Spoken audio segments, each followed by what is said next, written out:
I'll start with you. What's the significance of this then?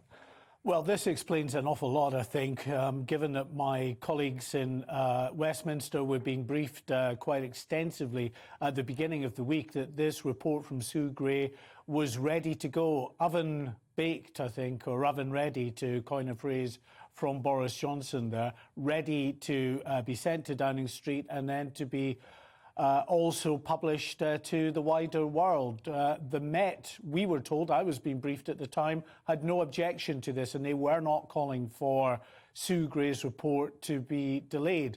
But here we have it now, a few days on, and the Met saying that they have indeed asked for limitations in Sue Gray's report on the issues that they're investigating. Now, we understand it to be about 8 events or parties, whatever you want to call them, that are being investigated by the Met. So that is a considerable number, and potentially the pertinent ones as far as Sue Gray is concerned as well, the ones that she has highlighted perhaps as indicating wrongdoing and breaches of COVID rules.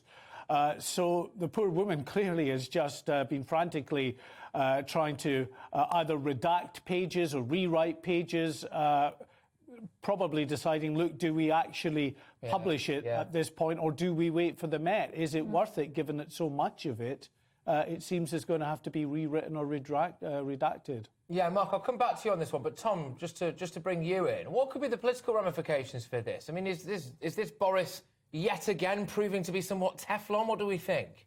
Well, Boris is certainly going to be breathing a sigh of relief, because this creates a certain element of uncertainty.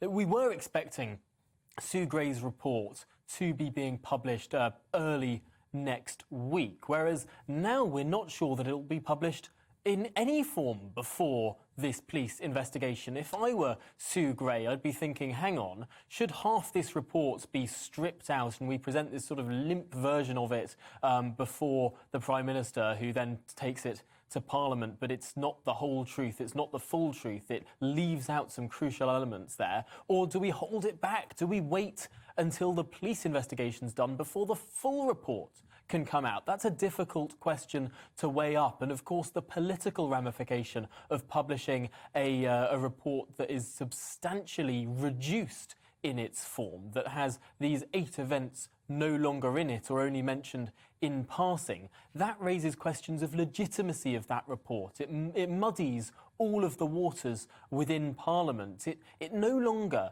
in many ways, becomes that watershed moment that we were perhaps expecting, that moment where all MPs can say, right, all the facts are on the table now, I have to make up my mind, does my letter go into Sir Graham Brady or not? Now it becomes more of an open question, and that potentially makes Boris Johnson's position a little bit safer.